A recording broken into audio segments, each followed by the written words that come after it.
It's not. They're not going to do that. Some books on that, just to let you know if you're interested. We recommend Steve Hassan's book. Steve, Hassans. I'll put it in the chat here in a bit. Combating Cult Mind Control and Releasing the Bonds. Empowering People to Think for Themselves. So, 2 books that might be worth a look. Okay, how cults work. How do they work?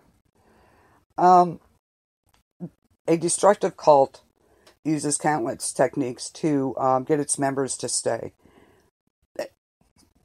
and take part in what could be, harmful activities. They constitute what some people call mind control, thought reform, brainwashing, coercive persuasion. I like that one. Coercive persuasion. But it all boils down to the breakdown of a person's sense of their self. And this is what they do. Look at Patty Hearst. She was heiress to the Hearst publishing fortune. She became famous in the 70s.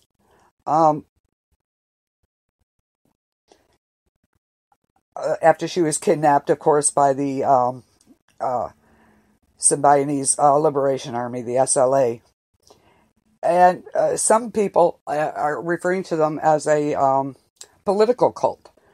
And allegedly brainwashed into joining she was allegedly brainwashed into joining the group. That there are reports Hearst was locked in a dark closet for several days after her kidnapping, was kept hungry, tired, brutalized, and afraid for her life, while SLA members bombarded her with their anti-capitalistic ideology. Within 2 months of her kidnapping, Patty had changed her name, issued a statement in which she returned to her family as the Pig Hearsts, and appeared on a security tape robbing a bank with her kidnappers. So, was she? They believe she was brainwashed into joining them. Or was it more of a, what is the term for that, the psychological term? Almost, you start feeling sorry for your captors or whatever, you start falling for them. So, but that's up to you. I'm not sure she was, but there's evidence that she could have been. So, thoughts on Patty Hearst? That was a real kind of test, I think. So, say what do you believe Patty Hearst was brainwashed? Or did she do this on her own? So, deception. Cults trick new recruits into joining the group and committing themselves to a cause or lifestyle they don't fully understand. They mislead new recruits as to the true expectations and activities of the group. They hide any signs of illegal, immoral, or hyper-controlling practices until the person is totally immersed in the group. And a cult leader may use members' altered consciences induced by activity, meditation, chanting, drug use, to increase their vulnerability to suggestion. Isolation is one of their techniques. They cut off members from the outside world and sometimes to each other. So there you go. They produce intense introspection, confusion, distorted sense of reality. The members of the cult become the person's only social contact. So they may keep new recruits from talking to new recruits. They may be allowed to speak with members that have been there for a long time, for a short period of time. Cults may not allow unsupervised contact with the outside world. In this way, there's no chance for what they call a reality check. Okay? And cults typically instill the belief that outsiders are dangerous and wrong. And of course, the leader typically controls every minute of a member's waking time. There is no time to think or anything. They have classes. They have to maintain a farm or some activity in the group that benefits the whole group. They are told what to eat, what to wear, how to feed their children, when to sleep. The members are removed from all decision making. All their decisions are made for them. Excuse me. Any special talents the member have are immediately devalued and criticized to confuse the member's sense of self-worth. Okay, say you're a seamstress. They're going to tell you your work is not that good. They don't need you. They have a better one. Yada, yada, yada. Okay. Any doubts, assertiveness, or remaining ties to the outside world are punished by the group through criticism, guilt, alienation. Questions and doubts are turned around. Basically, the doubter feels wrong and worthless and evil for even questioning them. Okay? And then the member is loved again when he renounces those doubts. Oh, we've seen the light. Yes, come back. We love you. Hug, hug. The member may be deprived of food or sleep, so his mind is cloudy, not right. The leader may randomly alternate praise and love with scorn and punishment to keep them off balance, and may offer occasional gifts and special privileges to encourage their submission. The member may be pressured to publicly confess sins, after which he is viciously ridiculed by the group, and then he is loved again when he acknowledges that his devotion to the cult is the only thing that will save him. Okay, and once complete dependence is established, the member must retain the leader's good favor, or his life is going to fall apart. The leader may punish doubt with insubordination and physical or emotional trauma. And once all ties to the outside world have been cut, the member may feel his only family is the group and has nowhere else to go. Access to necessities depends on the leader's favor. The member must behave or he may not get water, social interaction, or protection from the outside world. And the member will eventually believe that the only group members are saved. So if he leaves, he will face eternal damnation. Okay, Lori. Yeah, I know you got your show in the morning. Please listen to Rockin' with Lori at 9 a.m. Night, Lori. Thank you so much. Oh, thank you.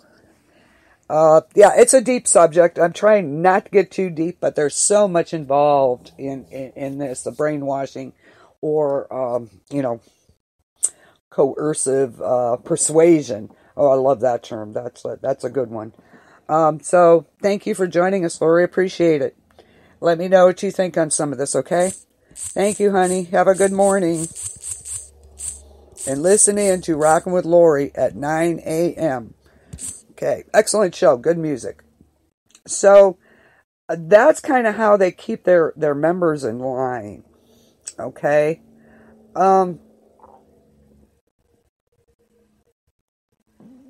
There's a few ways to identify the brainwashing.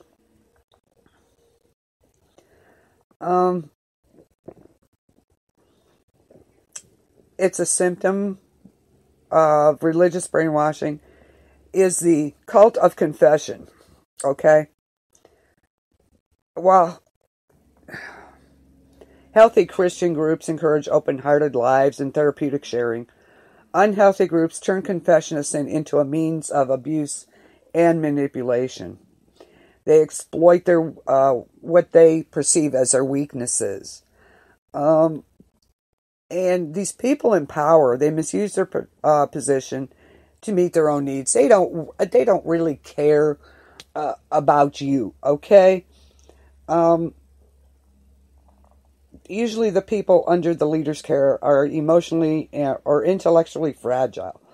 And the abuse that the leader uses controls them by exploiting their weaknesses to manipulate them. Mandated sharing is a brainwashing technique in regard to the cult of confession. Such as, here's an example. The religious verse, James 5:16, and they put a twist on it. The verse says, Confess your sins to each other and pray for each other so you may be healed. The verse refers to people that have fallen ill as a result of sin. Cult leaders take this verse and use it as leverage to make the person nakedly susceptible to the leader's solutions of greater effort and purity. It becomes a means of exploiting these people. And one pastor did this. He would frequently stand members in front of the congregation during a church family service. He would have them share with the whole church about some hidden sin, so everything would be brought to the light, and they could find forgiveness and healing. The sharing was usually coerced. It's not voluntary. And to me, that's an invasion of your privacy with a motive. Almost every member of the congregation had stood sobbing before everyone else. And that's extreme vulnerability in a sense that nothing in life is private. And this leads to the next part of it, which is degradation.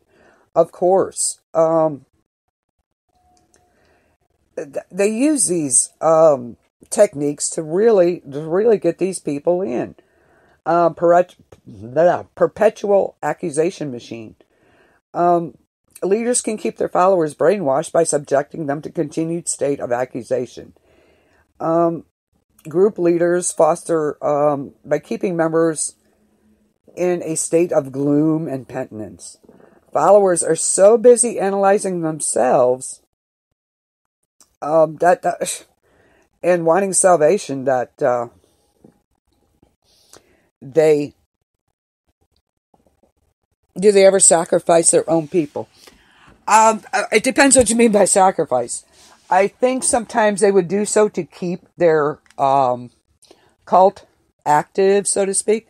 I think they would sacrifice a member for their own good. Not kill them, I mean sacrifice them to the law or something like that. Depends what you mean by sacrifice. What did you mean by sacrifice, Valerie? Just so I'm clear. I think they would sacrifice their own people to meet their end, means to an end, as far as, okay, we're so good, we're going to turn this person into you, but he's been a member, but we didn't know about it, although they did. So, if that's what you mean, then yes, I believe they would.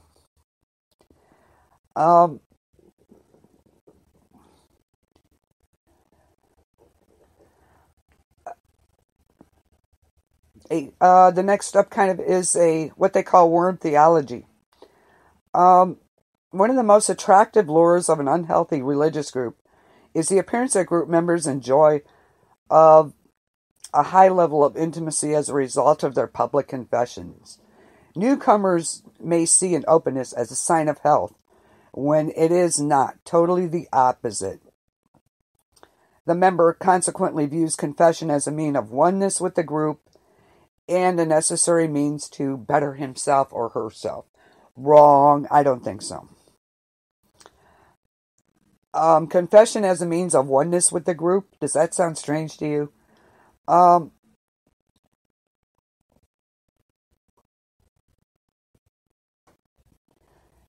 I don't know. To me, it is. The religious scholars describe this unhealthy attitude of struggle, self-flagellation, self-loathing as worm theology. And it was made popular by